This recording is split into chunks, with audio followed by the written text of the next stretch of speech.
March 15, 1945. The concrete walls of Bunker Complex 7 trembled as American artillery thundered across the Rhine Valley, each impact sending dust cascading from the reinforced ceiling 12 meters below ground. Obergefreiter Klaus Weber pressed his ear against the communication equipment, listening to static-filled reports from other defensive positions along the line. The bunker's ventilation system hummed quietly in the background, drawing fresh air through carefully concealed intake vents hidden among the forest undergrowth above. Weber believed, like his 23 companions sheltering in the underground fortress, that they were completely safe from whatever the Americans might throw at them. After all, the bunker had been designed to withstand direct hits from the heaviest Allied bombs. Its 3-meter-thick concrete walls, reinforced with steel mesh and protected by multiple layers of earth and camouflage. Before we dive into this story, make sure to subscribe to the channel and tell me in the comments where you're watching from. It really helps support the channel. What Weber and his fellow defenders could never have imagined was that an innovative American engineer had already identified their greatest vulnerability, and within the next 6 hours, their impenetrable fortress would become their most dangerous trap. The morning had begun with such confidence for the German defenders. Weber, a 22-year-old communications specialist from Bavaria, had spent the previous evening writing in his journal about the bunker's impressive specifications. The facility, designated as Defensive Position 7 in military documents, represented the pinnacle of German engineering ingenuity. Constructed over 18 months by teams of skilled workers, it extended 30 meters in length and featured multiple chambers connected by reinforced corridors. The main operations room housed communication equipment capable of coordinating defensive activities across a 15-kilometer front, while secondary chambers provided sleeping quarters, ammunition storage, and emergency medical facilities. The ventilation system alone had required months of careful planning and construction. Engineers had installed a sophisticated network of air shafts that drew fresh oxygen from multiple concealed surface intakes, then filtered and distributed it throughout the underground complex. The primary intake, disguised as a natural rock formation, sat approximately 50 meters from the bunker's main entrance. Secondary vents, camouflaged with artificial vegetation, provided redundant air supply in case the primary system suffered damage. Each vent featured multiple filters designed to protect against chemical attacks, and the entire system could maintain comfortable breathing conditions for up to 40 personnel for extended periods. Weber shared the bunker with an experienced crew led by Feldwebel Heinrich Müller, a veteran of defensive operations who had served in similar positions along the Atlantic Wall.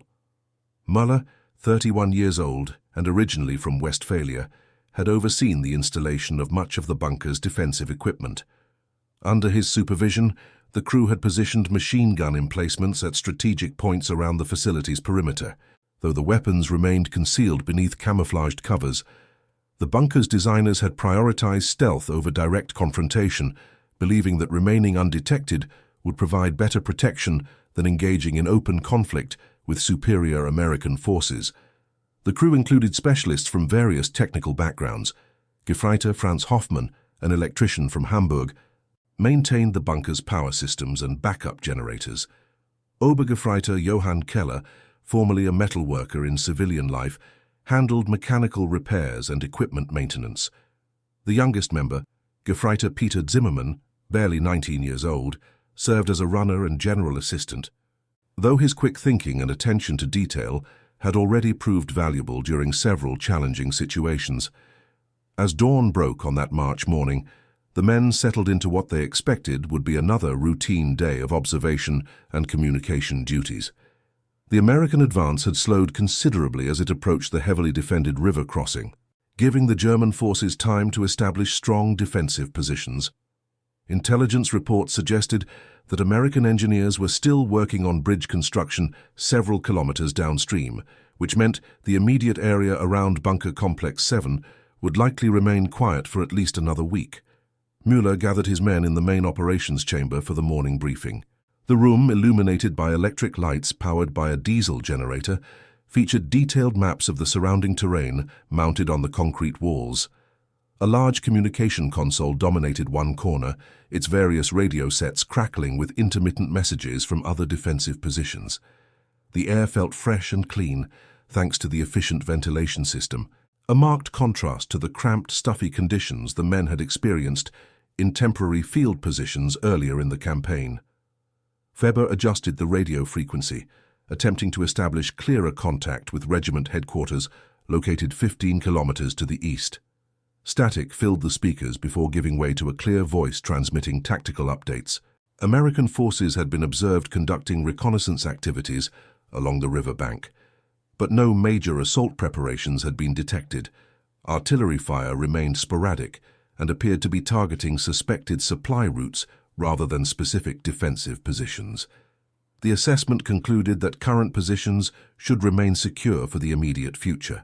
While the German defenders maintained their confidence in the bunker's protective capabilities, American forces across the Rhine were developing innovative solutions to overcome heavily fortified positions. Captain Robert Mitchell, a combat engineer from Ohio, had spent considerable time studying German defensive construction techniques. Mitchell, 28 years old, and a graduate of Ohio State University's engineering program before the conflict, possessed both theoretical knowledge and practical experience in dealing with reinforced positions. Mitchell had participated in similar operations during the advance through France, where American forces had encountered numerous German bunkers and fortified positions.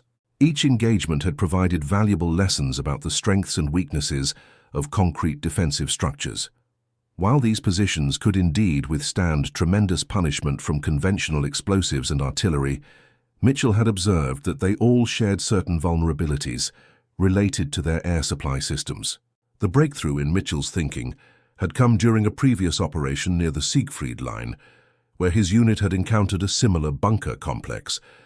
After spending 2 days attempting to breach the position with conventional methods, Mitchell noticed that the defenders eventually emerged due to air quality problems rather than structural damage to their fortification. Further investigation revealed that while the bunker's ventilation intake had remained intact, the filtration system had been compromised by dust and debris from nearby explosions. This observation led Mitchell to develop a new approach that focused on exploiting ventilation systems rather than attempting to destroy entire structures. Working with Sergeant Thomas Anderson, a mechanical specialist from Detroit, Mitchell began experimenting with methods to introduce combustible materials into air intake systems. The concept was elegantly simple. Instead of trying to break through meters of reinforced concrete, they would use the bunker's own air supply system as a delivery method. Anderson brought crucial expertise to the project. Before military service, he had worked in Detroit's automotive industry, where he had gained extensive experience with engine systems, fuel injection, and combustion principles. His understanding of how airflow patterns worked in enclosed systems proved invaluable in developing practical applications for Mitchell's theoretical approach. The two men spent several weeks refining their technique during quieter periods between major operations. They discovered that standard military flamethrower equipment could be modified to deliver fuel through ventilation systems rather than applying it directly to surface targets. The key innovation involved extending the delivery mechanism and adjusting the fuel mixture to ensure effective distribution through air ducts without requiring direct line-of-sight access to target areas. On March 14th, the day before the operation at Bunker Complex 7, Mitchell's unit received intelligence reports indicating the location of several German defensive positions in their assigned sector. Aerial reconnaissance had identified suspicious ground features that suggested underground installations, though the exact nature and extent of these positions remained unclear. Ground observation teams had noted unusual air disturbance patterns in certain areas, particularly during early morning hours when temperature differences made vapor plumes more visible. Mitchell studied the reconnaissance photographs with particular attention to terrain features that might indicate ventilation system placement. His experience had taught him that German engineers typically positioned air intakes in natural-looking locations that would avoid detection from aerial observation. Rock formations, fallen logs, and dense vegetation clusters often concealed carefully constructed intake vents. The key was identifying subtle signs, such as unnatural vegetation growth patterns, slight color variations in soil, or geometric shapes that appeared too regular for natural formations. One photograph showed a promising area approximately 200 meters from what appeared to be a camouflaged bunker entrance. A cluster of rocks near the base of a large oak tree displayed characteristics consistent with artificial construction. The rocks appeared to form a slightly too perfect semicircle, and the vegetation around them seemed more uniform than would be expected in a natural setting. Most telling, a faint discoloration in the surrounding soil suggested regular water drainage, which often resulted from condensation in ventilation systems. Mitchell shared his analysis with Lieutenant Colonel James Harrison, the battalion commander responsible for clearing German defensive positions in this sector. Harrison, a career military officer from Virginia, had developed considerable respect for Mitchell's innovative approaches during previous operations. While unconventional methods sometimes raised concerns among traditional military leadership, Harrison had seen their effectiveness in reducing American casualties while achieving tactical objectives. The plan that emerged from their discussion was characteristically straightforward. Mitchell and Anderson would locate and identify ventilation systems serving suspected German positions, then use modified flamethrower equipment to introduce fuel vapor into the air supply networks. The objective was not to cause harm to personnel, but rather to create conditions that would convince defenders to evacuate their positions voluntarily. This approach aligned with broader American strategic goals of minimizing prolonged siege operations that could delay the overall advance. Harrison assigned a 12-man infantry squad to provide security for Mitchell's operation, led by Staff Sergeant William Cooper, a veteran of campaigns in North Africa and Italy.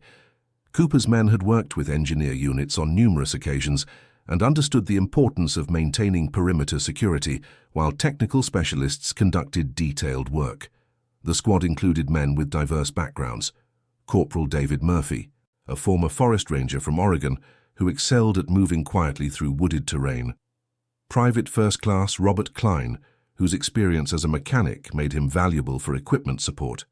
And Private James Sullivan, whose sharp eyesight and patience made him an excellent observer. As evening approached on March 14th, Mitchell's team began final preparations for the operation, scheduled to commence before dawn. Equipment checks revealed that all components were functioning properly. The modified flamethrower unit had been tested extensively during training exercises, and fuel supplies were adequate for multiple applications if necessary. Communication equipment had been calibrated to maintain contact with battalion headquarters throughout the operation. Meanwhile, inside Bunker Complex 7, the German defenders continued their routine activities, unaware of the innovative threat developing across the Rhine. Weber completed his evening radio check with various positions along the defensive line, noting that conditions remained quiet across the entire sector. American artillery fire had actually decreased compared to previous days, which the defenders interpreted as a positive sign that immediate assault was unlikely. Mueller reviewed duty assignments for the following day, ensuring that observation posts would be properly manned and communication schedules maintained. The bunker's supplies remained adequate for extended operations, with enough food, water, and ammunition to sustain normal activities for at least 2 weeks. Medical supplies were sufficient to handle minor injuries, though serious casualties would require evacuation to rear area facilities. The evening meal in the bunker consisted of standard military rations, supplemented with locally procured vegetables that had been preserved in the facility's small storage area. Hoffman had managed to keep the electric lighting system operating efficiently, providing comfortable illumination throughout the underground complex. The diesel generator ran quietly, its exhaust system venting safely to the surface through a separate vent network designed to minimize detectable emissions. As night fell, the men settled into sleeping arrangements that had become routine over previous weeks. Guard duty rotated every 4 hours, ensuring that communication equipment remained monitored and surface observation continued throughout the night. The ventilation system maintained comfortable air quality, its quiet operation having become such a familiar background sound that the defenders rarely noticed it consciously. Weber took the first watch, monitoring radio communications and maintaining contact with neighboring positions. The night remained peaceful, with only occasional distant sounds of vehicle movement, suggesting continued American activity across the river. Weather conditions were favorable, with clear skies and minimal wind that would not interfere with radio reception or observation activities.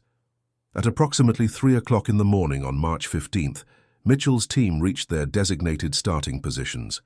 Moving through the forest in complete darkness required careful coordination and exceptional stealth skills. Cooper's infantry provided security, while Mitchell and Anderson conducted detailed reconnaissance of suspected ventilation system locations. Using infrared detection equipment, they identified heat signatures consistent with air movement from underground sources. The primary target proved to be exactly where Mitchell had predicted, based on aerial photograph analysis. The rock formation near the oak tree concealed a sophisticated air intake system featuring multiple chambers designed to filter incoming air and prevent detection of internal activities. German engineering had been exceptional, but the basic requirements of any ventilation system created vulnerabilities that could be exploited by someone who understood the underlying principles. Anderson began assembling the modified Flamethrower equipment, while Mitchell verified wind direction and atmospheric conditions. The morning air was still and cool, which would help ensure that fuel vapors would sink into the ventilation system rather than dispersing into the atmosphere. Temperature inversion conditions, common just before dawn, would further assist in directing the fuel mixture downward through the air intake network.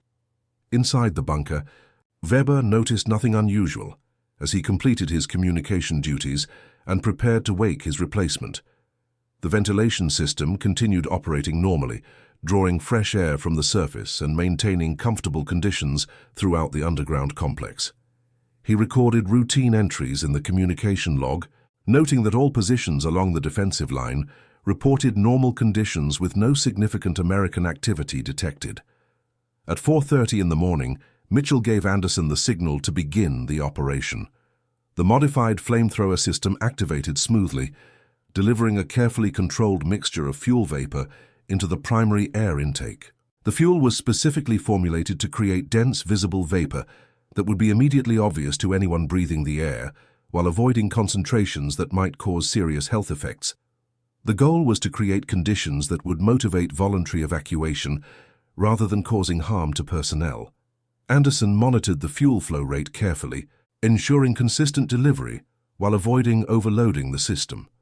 Mitchell observed wind conditions and made minor adjustments to compensate for atmospheric changes as dawn approached.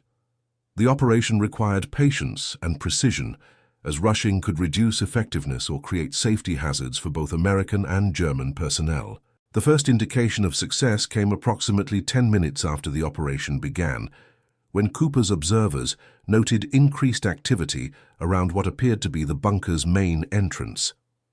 German voices could be heard, though the distance and underground acoustics made specific words difficult to distinguish. The tone suggested surprise and concern rather than panic, which indicated that the fuel delivery system was working as intended. Inside the bunker, Weber had just settled into his sleeping area when he detected an unusual odor in the air. At first, he attributed it to equipment maintenance activities or changes in the diesel generator's operation. However, the smell grew stronger and took on characteristics that seemed distinctly different from normal mechanical odors. The ventilation system continued operating normally, but the air quality was clearly changing in ways that had never occurred during previous weeks of operation. Muller was awakened by Weber's concerned voice reporting the air quality issue. As the senior non-commissioned officer, Muller immediately began investigating potential causes. His first assumption was that the filtration system had developed a malfunction, possibly due to contamination from external sources. German military manuals included extensive procedures for dealing with chemical attacks, and Muller initially followed those protocols while attempting to identify the specific nature of the contamination. Hoffman joined the investigation, checking electrical systems and ventilation equipment for signs of mechanical failure. All indicators showed normal operation, with no obvious explanation for the deteriorating air quality. The diesel generator continued running smoothly, and power levels remained stable throughout the facility. However, the unusual odor was becoming increasingly strong and was now accompanied by visible vapor that seemed to be entering through the air supply network. Keller examined the physical ventilation ducts for signs of damage or blockage, but found no obvious problems with the distribution system. The vapor appeared to be coming from the main air intake rather than being generated by internal sources. This observation suggested that the contamination was originating from surface activities rather than equipment malfunction within the bunker itself. As the situation became more concerning, Muller made the decision to attempt radio contact with regiment headquarters to report the apparent chemical attack and request guidance on appropriate response procedures. However, when Weber attempted to establish communication, he found that radio reception had become significantly degraded. Static filled the airwaves, and clear voice transmission proved nearly impossible. The communication difficulties resulted from the fuel vapor's effect on electronic equipment rather than deliberate jamming by American forces. However, the German defenders had no way of knowing this distinction and interpreted the situation as a coordinated attack using sophisticated chemical weapons combined with electronic warfare techniques. This interpretation reinforced their growing conviction that immediate evacuation might be necessary to avoid serious health consequences. Müller gathered his men in the main operations chamber to assess their options. The air quality continued deteriorating, despite attempts to increase ventilation fan speeds and activate emergency filtration systems. Medical supplies in the bunker included equipment for treating chemical exposure, but the specific nature of the contamination remained unclear, making it difficult to select appropriate countermeasures. Zimmermann, the youngest member of the crew, was the first to suggest that the contamination might be related to American engineering activities rather than deliberate chemical warfare. His observation that the vapor seemed to have fuel-like characteristics rather than the odorless nature typically associated with military chemical agents provided an important clue about the actual situation. However, even if the contamination was unintentional, the health risks remained significant in the confined underground environment. The decision-making process was complicated by uncertainty about conditions outside the bunker. German defensive doctrine emphasized maintaining positions unless specifically ordered to withdraw, but it also recognized that personnel safety took priority when faced with immediate health threats. Muller had to balance these considerations while operating with limited information about American intentions and capabilities.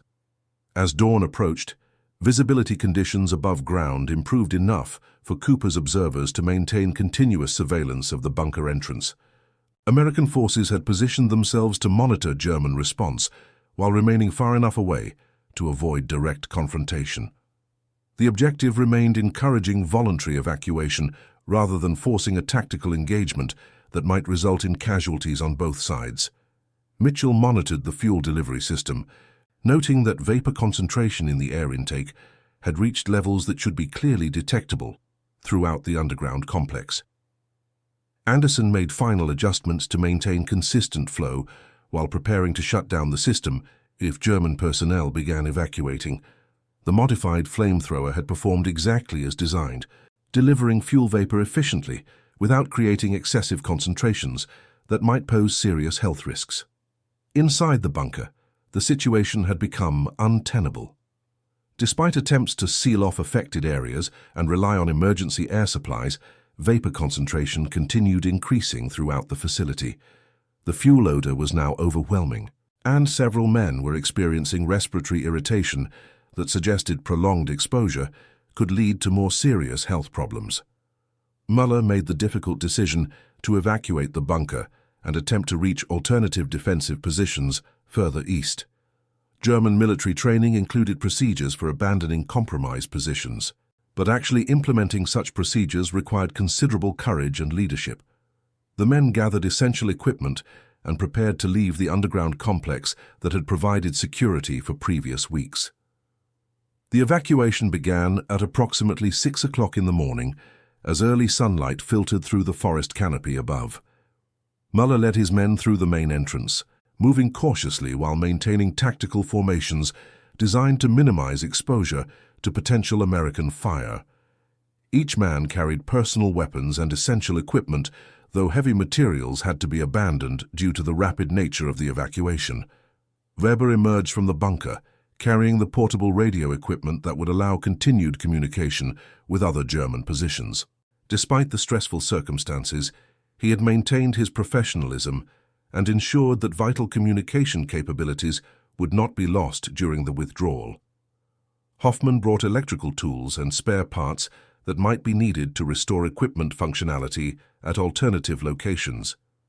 Cooper's infantry observed the German evacuation with considerable relief that the operation had succeeded without requiring direct combat engagement.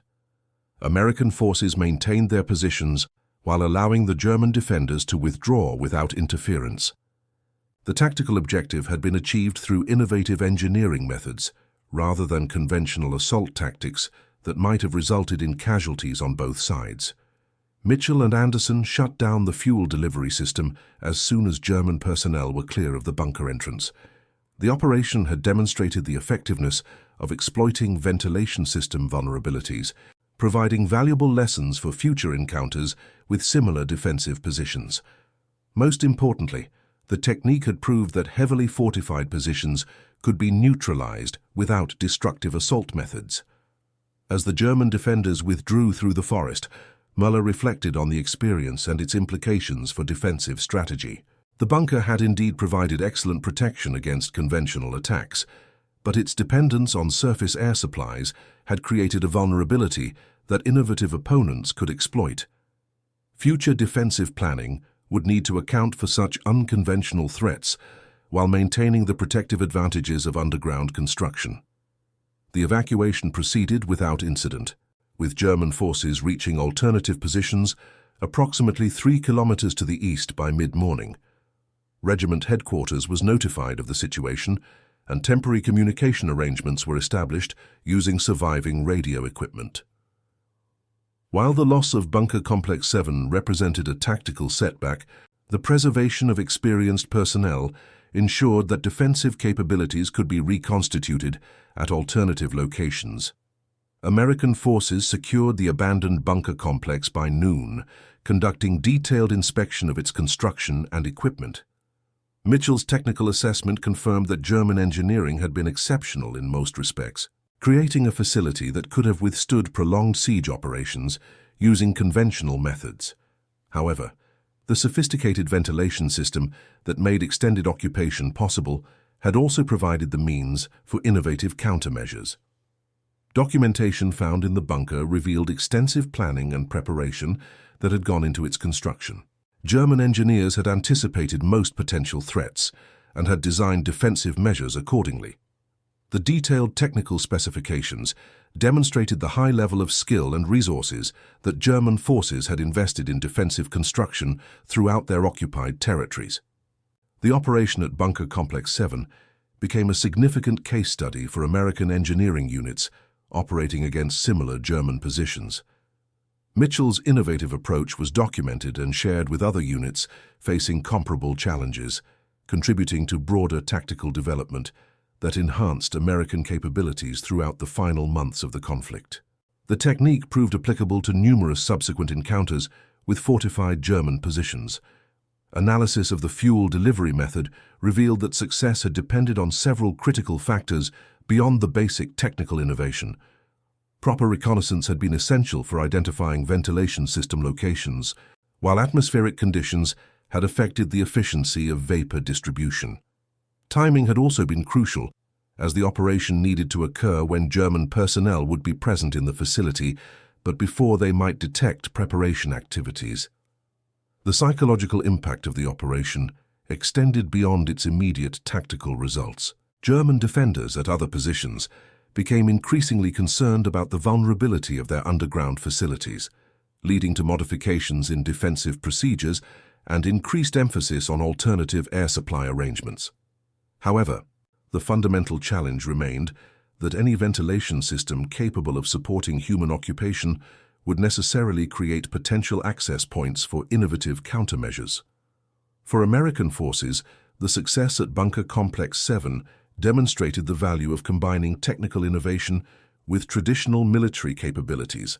Engineering solutions could achieve tactical objectives that might otherwise require costly assault operations, while creative problem-solving could overcome apparent defensive advantages. The operation also illustrated the importance of maintaining technical expertise within combat units and encouraging innovative thinking among field personnel. The broader strategic implications were equally significant. As German forces increasingly relied on defensive positions to compensate for numerical and material disadvantages, American ability to neutralize these positions efficiently became crucial for maintaining the pace of advance. Innovative engineering techniques like those developed by Mitchell and Anderson contributed to American tactical superiority while minimizing casualties on both sides. Weber later wrote in his journal about the psychological impact of losing what had seemed like an impregnable defensive position. The experience challenged fundamental assumptions about the protection offered by reinforced concrete and sophisticated engineering. While German defensive construction remained impressive from a technical standpoint, the realization that any system could be vulnerable to innovative countermeasures changed how defenders viewed their tactical situation. The technical lessons learned from the operation influenced post-conflict military engineering development in multiple countries. The concept of exploiting building system vulnerabilities rather than attempting to overcome structural strength became an important element of modern military doctrine. Engineering education incorporated case studies from operations like Bunker Complex 7 to illustrate the importance of understanding potential weaknesses in defensive designs. Mitchell continued developing innovative engineering solutions throughout the remainder of the conflict, contributing to American tactical effectiveness during the final advance into Germany. His approach of combining technical analysis with creative problem-solving became a model for military engineering units in subsequent conflicts. The success at Bunker Complex 7 had demonstrated that intellectual innovation could be as valuable as conventional military resources in achieving tactical objectives. The abandoned bunker itself remained intact after the operation, providing researchers with an excellent opportunity to study German defensive construction techniques. Post-conflict analysis revealed the sophisticated level of planning and engineering that had created such effective protective facilities. However, the operation had also proved that even the most carefully designed systems could be vulnerable to opponents who understood their fundamental operational requirements. Years later, military historians would recognize the operation at Bunker Complex 7 as representative of broader changes in warfare during this period. Traditional concepts of defensive superiority, based on physical protection, were being challenged by innovative tactical approaches that exploited system vulnerabilities rather than attempting to overcome structural advantages. The balance between defensive and offensive capabilities was shifting as technology and creative thinking provided new solutions to ancient military problems. And that concludes our story. If you made it this far, please share your thoughts in the comments. What part of this historical account surprised you most? Don't forget to subscribe for more untold stories from World War II, and check out the video on screen for another incredible tale from history. Until next time.